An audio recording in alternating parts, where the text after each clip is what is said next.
Ayatollah खामनाई की खबर सुनने के बाद कश्मीर के मुसलमानों के आंखों में से आंसू टपकने शुरू हो गए और वो बहुत जोर जोर से रोने लगे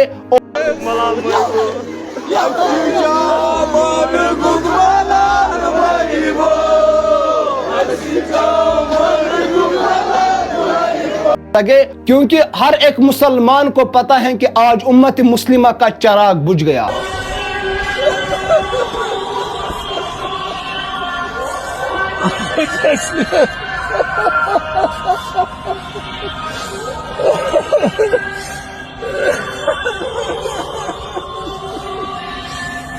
बुझ गया। अगर कोई मुसलमान सर उठा के चलता था उसको पता था कि मेरे पीछे खामनाई है और उसको यह भी मालूम था कि मुझे कोई कुछ भी नहीं कर सकता था। लेकिन आज वही खामनाई इस दुनिया से रुखसत कर गए। इन्ना लिल्लाहि व इन्ना इलैहि राजिऊन। ये खबर सुनने के बाद कश्मीरी मुसलमानों ने प्रोटेस्ट करना शुरू किया। हर एक साइड से नारे शुरू होने लगे कि अमेरिका मुर्दाबाद, अमेरिका मुर्दाबाद। अभी भी हर एक मुसलमान को इत्तेहाद के साथ रहना चाहिए। ये वो खामनाई है जिसने कभी किसी मुसलमान पर आंच भी आने नहीं दिया। ये वो खामनाई है जिसने हर वक्त कहा कि मेरा जिस्म तो कमजोर हो गया है लेकिन जब भी मैं मरूंगा मैं शहादत के साथ मरूंगा और हजरत मोहम्मद सल्लल्लाहु अलैहि वसल्लम की उम्मत पर आंच भी आने नहीं दूंगा। लेकिन आज ऐसा ही हुआ।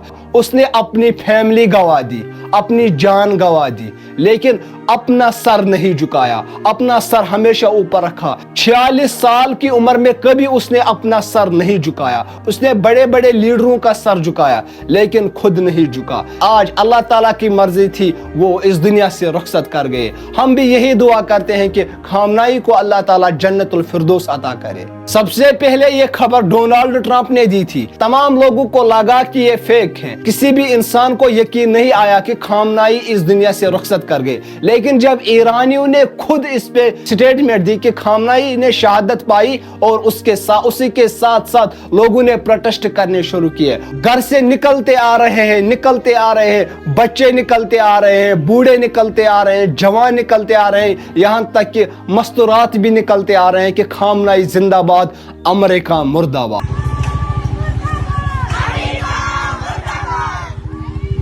हर एक साइड से यही आवाज गूंजते हैं कि खामनाई जिंदाबाद, खामनाई जिंदाबाद। क्या अब मुसलमानों को जीने नहीं देंगे? क्या अब मुसलमानों को सर झुका के चलना है? नहीं नहीं, मुसलमान को इत्तेहाद के साथ चलना चाहिए, इंसानियत के साथ चलना चाहिए, बल्कि हमेशा अपने दीन के साथ जुड़ के रहना चाहिए। जो भी बातें मोहम्मद सल्लल्लाहु अलैहि वसल्लम ने फरमाई है उन्हीं बातों को जहन में रख के, दिल में रख के उन्हीं बातों पे चलना चाहिए। आपकी क्या राय है इसके बारे में कमेंट सेक्शन में जरूर बताना। बाकी दीजिए इजाजत। अल्लाह हाफिज।